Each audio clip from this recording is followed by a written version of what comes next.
नमस्कार।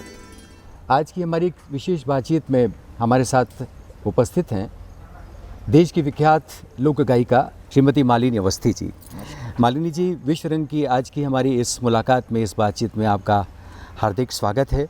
और ये विश्व रंग जो कि साहित्य और कलाओं का अंतर्राष्ट्रीय महोत्सव जो कि भोपाल की धरती पर संभव हुआ है, और इसके साथ जो मंशा हमारी जुड़ी है वो हिंदी और भारतीय भाषाओं के साथ ही भारतीय संस्कृति के विभिन्न पहलुओं से हमारी नई पीढ़ी को विशेष रूप से अवगत कराना। और जिस वसुधैव कुटुंबकम की कल्पना हमारे ऋषियों ने की थी, तो हमारी कोशिश है कि विश्व रंग की धड़कनों से हमारा ये मंत्र भी जुड़े कि भरोसा अभी भी कायम है। मालिनी जी, इस वक्त जब आप भोपाल की यात्रा पर हैं, तब विश्व रंग पुस्तक यात्रा का एक बड़ा अभियान हम लोगों ने विश्व रंग के बैनर पर आयोजित किया है, और महानगरों और राजधानियों से चलकर सुदूर गाँव, कस्बों और पंचायतों तक पुस्तकों ने दस्तक दी है। आपका उस पर क्या मंतव्य है और आप क्या हमसे अपनी शुभकामनाएं साझा करना चाहेंगे? सबसे पहले तो बहुत बहुत आपको सादर अभिनंदन, और मुझे यहाँ पर इस वार्ता के लिए बुलाने के लिए बहुत बहुत आभार जी। इस पूरी परिकल्पना के लिए कि पुस्तक को लेकर एक यात्रा हो, और पुस्तक एक मनुष्य के जीवन में क्या स्थान रखती हैं इसके बारे में जागरूकता फैलाने का ये जो अभियान है। क्योंकि आज आप जान रहे हैं कि हमने और आपने जिस वक्त होश संभाला है, जी। एक ऐसे परिवेश में जी। हमको जीवन का बोध हुआ है जहाँ पर पुस्तकें हमारे जीवन का बहुत अहम हिस्सा रही हैं, आज तक है। क्योंकि एक बार जिसको किताबों की आदत पड़ गई, किताबों के साथ चलने की आदत पड़ गई, तो वो आदत कभी जाती नहीं है। लेकिन दुर्भाग्यवश कहें कि आज हम ऐसे वक्त में जी रहे हैं जहाँ पर इंटरनेट का ज़माना है जी। और कागज़ पे जो अक्षर हैं उनको आँखों से लेकर दिल में उतरने के बजाय अब पाम पे स्क्रीन पर देखने पढ़ने की आदत है। हाँ। जब तक हिंदी पढ़ी जा रही है, जब तक अक्षर पढ़े जा रहे हैं, तब तक कोई भी ज़रिया हो जी, लेकिन अच्छा है कि कम से कम लोग पढ़ें। तो इस दृष्टि से तो मुझे लगता है, वैसे भी मैं पहले तो बधाई दूंगी क्योंकि मध्य प्रदेश मुझे लगता है हिंदी को लेकर बहुत सार्थक अभियान चलाता रहा, और ये तो अपने आप में विश्व रंग की बहुत अनूठी और अभूतपूर्व मुझे पहल लगती है। जी। और आज आपसे दिन भर जैसे बात हो रही थी, आप बता रहे थे कि आप इन यात्राओं को कारागार में लेकर गए हैं, आप वृद्धाश्रम लेकर गए हैं, और मुझे लगता है इस तरह कभी किसी ने सोचा नहीं होगा। हालांकि मुझे पता है कारागार में भी अपनी उनका पुस्तकालय होता है जी। लेकिन आपको पता है पुस्तकालय वहाँ पे रहते हैं, पुरानी किताबें होती हैं, जो सरकारी हिसाब किताब होता है कि वो जो स्वीकृत हैं वही वहाँ पर रहेंगे। लेकिन ऐसे एक नई ऊर्जा का वहाँ पे जाना, नया क्या चल रहा है उसको लेके न सिर्फ किताबों को आदान प्रदान बल्कि उससे संदर्भित चर्चा भी करना। हाँ जी, अभी जब आप ये जिक्र कर रही थी कि हम लोग कारागार में भी इन किताबों को लेकर गए, पुस्तक यात्राएं वहाँ गई, फूल पाखुरियों से वहाँ भी स्वागत किया गया। और बच्चों ने तो जैसे अपने हृदय ही बिछा दिए थे। और मुझे ऐसा लगा मालिनी जी कि हमारे छोटे गांव और कस्बे आज भी अपनी भुजाओं में इसको समेटने के लिए तैयार हैं। तो ये सारी की सारी जो परिकल्पना की है एक ऐसे निजी शैक्षणिक संस्थान ने की है जिसे रविन्द्रनाथ टैगोर विश्वविद्यालय और उसके सहयोगी संस्थानों ने 4 राज्यों में ये पुस्तक यात्राएं की हैं। मैं जानना चाहूँगा, किताबों से आपकी सोहबत बताइए ना कि बचपन में कैसी रही? हमारे यहाँ परिवार में, और मुझे लगता है हर भारतीय परिवार में, पढ़ने का, किताबों को पढ़ने का एक माहौल हमेशा से रहा जी। लेकिन हमारे यहाँ 2 बातें हैं। हमारे ताऊ जी थे, ताऊ जी की बेटियां जो हमसे उम्र में 10-10 बरस बड़ी थी, तो उनके हाथों में हमने हमेशा बड़ा श्रेष्ठ साहित्य देखा जी। तो जिस उम्र में शायद ये किताबें पढ़ने की उम्र नहीं थी मेरी, उस उम्र में हमने सारे श्रेष्ठ साहित्यकारों को पढ़ा। और जब मेरी माँ ने देखा कि, मुझे लगता है कि पहली किताब जो मैंने उस समय पढ़ी वो शुरुआत सबसे पहले बांग्ला के जितने हमारे कथाकार, साहित्यकार, आप तो स्वनाम धन्य रविंद्रनाथ ठाकुर जी ने जिस प्रकार, मुझे लगता है नारी के चरित्रों का जिस प्रकार से एक सुलभ चरित्रों पर इतनी सुंदर किताबें लिखी हैं जी, उनका और शरद बाबू का जी, ये सबसे पहला जो साहित्य पढ़ा वो शरद बाबू का। और उसके बाद छोटी छोटी कहानियाँ थीं, और चाहे वो मुझे लगता है हिंद पॉकेट बुक्स की थी उस समय, बहुत मुझे लगता है 50, 60, 70 पृष्ठों की कहानियाँ हो जाती थी। बहुत साधारण, क्योंकि अनुवाद होते थे वो जी, हिंदी में, और क्योंकि मूल तो बांग्ला में था, लेकिन सारे जो फिर जो एक प्रेम जागा सारा पढ़ डाला, फिर धर्मवीर भारती जी, वाह, गुनाहों का देवता, और फिर प्रेमचंद। एक बार जब पढ़ने का एक व्यसन सा हो गया, तो मेरी माँ एमए हिंदी में थी जी, और मुझे आज भी याद है कि जब माँ ने देखा कि मैं खरीद कर पढ़ने लगी हूँ, अब बहनों के संग संग मैं कथाकारों को जानने लगी हूँ, और कथाओं के एक लेखक को पढ़ लिया तो फिर उस सारा कुछ धीरे धीरे धीरे पढ़ने लगी हूँ। तो कुछ लेखकों के बारे में उन्होंने बताया, और वो कवियों की, क्योंकि उनसे चर्चाएं करते थे हम, तो वहाँ से लेकर शेखर एक जीवनी तक, जी, जी, जी, तो वो कि हमारे कोर्स में थी, उन्होंने बताया हमारे सिलेबस में थी, तो वहाँ से लेके अज्ञेय तक को पढ़ने का जो पूरा सफ़र है, उसमें आप निर्मल वर्मा जी को लेंगे, जितनी महिला कथाकार रही हैं, और ये दशक जो हम लोग के, मैंने आपसे कहा कि बहुत छोटी उम्र थी, लेकिन 70 से 80 का जो दशक था, जिसमें सूर्यबाला जी, मालती जोशी जी, सब एक से एक जो कथाकार है, चित्रा जी। आपके तो पूरे व्यक्तित्व में झलकता भी है जब आप बात करती हैं, और आपके होठों से जब ये हिंदी झरती थी, इतनी प्रांजल पवित्र प्रवाह आपका। और दूसरी बात यह है कि आप चूँकि एक लोक गायिका हैं, भारत की संस्कृति के पिछले अध्यायों को और विरासत को हम याद करते हुए अगर यहाँ पहुँचते हैं कि भारत में ज्ञान की 2 परंपरा रहीं, एक वाचिक परंपरा और लिखित परंपरा। और क्या ही अद्भुत बात है ये कि शब्द ब्रह्म माना गया है, वाचिक परंपरा जिससे जुड़ी है, और मैंने कहा कि ज्ञान की परंपरा है। देखिए हमारे यहाँ तो लोकगीतों को चलता फिरता ग्रंथ ही कहा जाता है। एक अद्भुत बात है विनय जी, ये आप भी जानते हैं, हमारे दर्शक श्रोता भी जानते हैं कि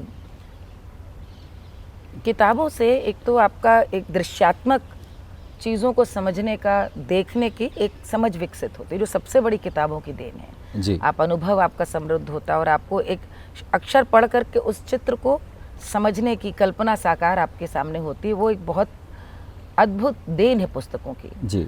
शास्त्रीय संगीत सीखते सीखते हुए भी लोक गीतों में बहुत छोटी उम्र में एक कोई भी लोकगीत आप उठाए, ऐसा लगता था कि एक किताब पर, एक लोकगीत पर एक पुस्तक लिखी जा सकती है अपने आप में। ये 10 पंक्तियों का लोकगीत जिनको कि शायद कहीं डॉक्यूमेंट ना किया गया हो, जो हमारी जैसा आपने कहा कि श्रुति परंपरा से दादी गाती नहीं, जहाँ सुनिए आप जनजातीय समुदाय हो, हमारे घरेलू संगीत हो, संस्कार गीत हो, एक एक सोहर, एक एक शिशु के जन्म में, कितनी सामान्य सी बात है, जन्म शिशु का हो रहा है, लेकिन उससे जुड़े प्रसंग इस प्रकार के हैं कि वो हमेशा कुछ सिखाते, कुछ बताते आ रहे। यदि कथा को बाँचने की, कथा को पढ़ने की दृष्टि है, तो आप लोकगीत को वास्तव में कथा ही समझेंगे। हर लोकगीत अपने आप में एक कहानी है और एक किताब है। मैं हमेशा बोलती हूँ कि एक किताब है। आप देखिए जो छापक पेड़ छिवलिया, जो हिरनी का इतना अमर सोहर है, उसमें पूरी कथा यही है कि ढाक के पेड़ के नीचे हिरनी और हिरन है, और हिरन को उदास देख करके पूछती कि क्या तुम्हारा चारा सूख गया, क्या जल सूख गया, क्या बात है? और हिरनी कहती नहीं, मेरे हिरन वो आज राजा के यहाँ छठी है राम की, और तुमको आज मार डाला जाएगा, इसलिए मैं बहुत दुखी हूँ। और उसके बाद अंतरे में कहीं स्पष्टीकरण नहीं क्या हुआ, लेकिन दूसरी कड़ी में यही आता है कि हिरनी कौशल्या के पास कहती, मेरा हिरन तो चला गया है, मुझे अब उसकी खाल दे दो, और अपने बचे हुए जीवन मैं इसी की खाल देखकर काट दूंगी। और कौशल्या कहती, करे जाओ रे हरिणी, अपन घरे जाओ हो, हरिणी अब अपने तुम घर जाओ, इस खाल की तो मैं खंजनी बनवाऊंगी, और मेरा राम इस खंजनी की जो ध्वनि आएगी उससे कितना मुदित होगी, तुम जाओ जाओ अपने घर जाओ। और अंत यहाँ पे है कि जब जब बाजेला अनहद, जब जब उसकी ध्वनि, अनहद की ध्वनि निकलती है, हिरनी भर भर आंसू एक अकुला जाती है उस ध्वनि को सुन के। आप सोचिए, इस शिशु के जन्म पे गाया जाने वाला सोहर है। आपके मन में सहज एक भाव उठता है कि इसमें कहीं पे जन्म का वर्णन नहीं है, जन्म हो रहा है, लेकिन उस जन्म के आड़ में एक इतना बड़ा अन्याय किसी जीव के संग हो रहा है। पूर्वजों की हमें सिखाने बताने की ये मंशा कि ऐसा एक बार हुआ था, ध्यान रहे। जी जी जी। तुम्हारे साथ न हो, तुम अपना उत्सव मनाओ, किसी और का अमंगल करके ना मनाओ। बिल्कुल बिल्कुल, ये कथा आख्यान है और ये देखिए कि कैसे विरासत से आगे बढ़ती बढ़ती एक उत्तराधिकार तक पहुंची। और आप जैसी गायिकाओं की जो भूमिका है, कलाकारों की जो भूमिका है, वो इतनी महत्वपूर्ण है कि यदि किताबों के पास न जाया जाए तो कम से कम ऐसे चलते फुरते हमारे जो विश्वविद्यालय हैं इनके पास जाया जाए। और आप वो काम बखूबी कर रही हैं। एक चिंता मालिनी जी हम सब की होती है कि एक मिनट आपको बस मैं क्षमा चाहती हूँ बीच में। जी जी। ये बात जो आपने कही सच तो ये है कि किताबों का जो चलन है हमारे यहाँ, तो अधिक जो ज्ञान परंपरा सारी श्रुति और स्मृति परंपरा से रही जी। तो जो किताब से आज हम पा रहे हैं वो हमारी पुरखिनों ने, हमारे पूर्वजों ने, वो सारे बिल्कुल लोक आख्यान हो, लोक चित्र हो, लोक गीत हो, लोक कथाएं हो, इनके माध्यम से ही पाया। इसलिए इनको संग्रहित भी किया। तो वो परंपरा जो आपने आज हम लोग एक किताब के जरिए किसी एक विषय वस्तु को पढ़ते हैं, मुझको वास्तव में जानने की बड़ी लालसा होती है कि बड़े बड़े रचनाकार कालिदास हों, बाण भट्ट हों, जिन्होंने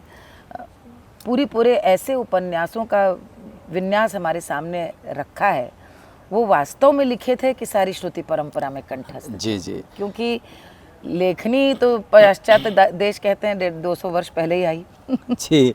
दो किताबें जो डॉक्टर विनीता चौबे ने, माथुर चतुर्वेदी समाज में प्रचलित संस्कार गीत और उनके 125 वर्षों के सामाजिक बदलाव के का अध्ययन गहरा किया है, ऐसी दो महत्वपूर्ण किताबें आई हैं। लेकिन एक दूसरी बात ये मैं आपसे जानना चाहूँगा कि दस्तावेज़ अपनी जगह है, लेकिन जैसा आपने कहा कि इसको हमें श्रुति परंपरा के ज़रिए और आगे ले जाने के लिए किन प्रयासों की आवश्यकता आप महसूस करती हैं? पहले तो मैं बहुत बहुत बधाई दूंगी। माथुर समुदाय में, समाज में बहुत कमाल की संगीत की परंपरा रही। जी बिल्कुल। हम लोग जानते रहे क्योंकि हम लोग के परिवारों के बहुत अच्छे मित्र रहे। उनके यहाँ पे लड़कियां बचपन से घरों में ऐसे ऐसे गाने, ज़बरदस्त गानों का, नाचने का, घरेलू संगीत का अद्भुत भंडार मैं कह सकती हूँ उनके पास। तो मुझे भी उत्सुकता है उस पुस्तक को देखने की। देखिए, पहली तो श्रृंखला कड़ी यही है कि डॉक्यूमेंटेशन हो, पुस्तक के रूप में निकले हो। दूसरी सबसे बड़ी बात ये जो मुझे लगता है, जहाँ तक मेरी समझ है, माथुर समाज की और ये किताब तो फिर भी अपेक्षाकृत खड़ी बोली के निकट है, जहाँ तक मैंने उन गीतों को सुना है। हाँ। इसलिए जानती हूँ। जो मैं अभी ठेठ सुना रही थी, अब छापा का पेड़ शिवलिया किसी को पता नहीं हो कि ये ढाक के पेड़ की छतनार है, छाया है, उसके नीचे हिरनी खड़ी। ये इतने ठेठ शब्द है कि इनके अर्थ जो आज देशज समाज से जुड़ा व्यक्ति नहीं है वो अनुभेज्य रह जाएगा। तो सबसे ज़्यादा जो किए जाने की आवश्यकता है वो इन गीतों को जन साधारण तक, जैसे हम दूसरी भाषा की पुस्तकों का अनुवाद करते हैं, इन लोक गीतों का भी हम कहीं ना कहीं सामान्य जन सामान्य के लिए यदि अनुवाद करके भी हम यदि प्रस्तुत करें तो वो जान पाएंगे कितने अद्भुत थाती के हम सब वारिस हैं और हमारी जिम्मेदारी है कि हम इनको आके लेके चलें। पहले क्या होता था कि एक इस वाचिक और श्रुति परंपरा के विनय जी सबसे बड़ी कड़ी है अनुशासन, कि भाई इसको तो गाना ही है, साथ में बैठना ही है। एक बहू ने एक कड़ी पकड़ी, दूसरी बहू को दूसरी कड़ी उठानी ही है, कोई मना नहीं कर सकता था। दादी लेके ढोलक बैठ गई तो औरतें बैठेंगी और वो उस अनुशासन में सीखती चली जाती। आज दुर्भाग्य से न वो अनुशासन है और कहीं ना कहीं विनय जी एक मानवीय प्रवृत्ति है। जिस चीज़ को हम समझ नहीं पाते हैं हम उससे फिर भागते हैं, हम उसको धिक्कारते हैं, अरे भाई ये सब तो पता नहीं क्या। क्यों? क्योंकि अंदर ही अंदर में पता है कि विराट साहित्य है ये, लेकिन चूंकि हमारे लिए दुष्कर है, हमारे लिए कठिन है, तो हम तो उसी को खारिज कर देते हैं। ये मानवीय प्रवृत्ति है। तो मुझे लगता है कि नई पीढ़ी तक ले जाने के लिए जितनी भी श्रुति परंपरा की चीज़ें हैं, चाहे वो लोकाचार हो, चाहे वो आप क्या देखिए, ये तो मध्य प्रदेश से तो बड़ा कोई उदाहरण ही नहीं। आप देखिए गोंड चित्रकला आपके सामने है कि एक वनवासी समाज, जनजाति समाज किस तरह से प्रकृति के संग रहता है। वो गोंड आप चित्रकला को देखें तो आपको यूएन से नहीं लेना ये संदेश कि हमें कोएग्जिस्टेंस नेचर के संग करनी है। आप समझ रहे मेरा आशय? बिल्कुल बिल्कुल। इस दृष्टि से हम यदि अपनी नई पीढ़ी को समझाते जाएं, क्योंकि ये आज की पीढ़ी है, आज की भाषा में बताना होगा कि हम गर्व कर सकें अपने पूर्वजों पे, अपनी स्थाति पे। और इसीलिए आपने विनय जी महसूस किया होगा कि मैं जब भी गाती हूँ तो जो गाती हूँ उसकी व्याख्या करके गाती हूँ और उसको आज के धरातल की कसौटी पे गाती हूँ। कल मेरा कार्यक्रम था अम्बेडकर नगर में, तो मैं जब गा रही थी तो मैंने वहाँ रेलिया बैरन गाया, तो मैंने उनको बताया कि एक समय ये अयोध्या का हिस्सा था, जिला बाद में कट के अलग बना।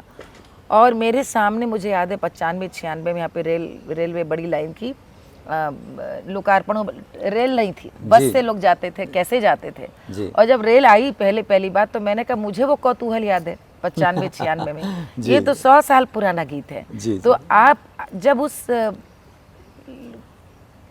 जो हमारी कह लीजिए जो सिद्ध पीठिका पे बैठी पुरखिनें थी, उनकी जगह खुद को रख के देखते हैं और उन श्रोताओं को भी उसी वातावरण में ले जाते हैं। आज के कलाकार यदि लोक गा रहे हैं तो कृपया इस बात को, ये है कटु सच, लेकिन इसको माने, स्वीकारें। आपका श्रोता मंडल वो नहीं है, आप उसको वहाँ ले जाएं।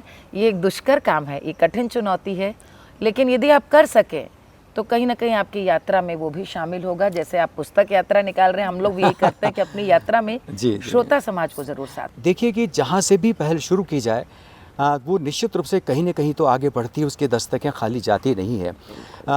दुष्यंत कुमार का बड़ा मशहूर सा शेर है दीदी कि किससे कहें कि छत की मुंडेरों से गिर पड़े, वाह, किससे कहें कि छत की मुंडेरों से गिर पड़े, हमने ही खुद उड़ाई थी पतंग शौकिया। वाह। तो ये जो हमारे पास से जाता हुआ सा दिखाई दे रहा है, ये सब हमारा गोया है। तो इस बीहड़ से हम सब लोग निकलेंगे और जैसा कि आपने शुभकामनाएं भी व्यक्त की, कामना व्यक्त की कि कहीं न कहीं फिर हम लौटेंगे, जो जहाज का पंछी उड़ी उड़ी पुनी जहाज पे आए। तो भारतीय संस्कृति इतनी अनाहत है, अक्षुण्ण है और इतनी गहरी है कि वो मालिनी अवस्थी जी जैसी शख्सियतों के भीतर से चलकर हम सब तक पहुंचती है। नई पीढ़ी जहां से भी प्रेरणा ग्रहण करे वो धन्य है। और मालिनी जी आप आई, पधारी और शब्द संस्कृति के अनुष्ठान में आपका होना हम सब के लिए सौभाग्य का विषय है। बहुत बहुत धन्यवाद आपका। बहुत बहुत आभार, बहुत बहुत अभिनंदन।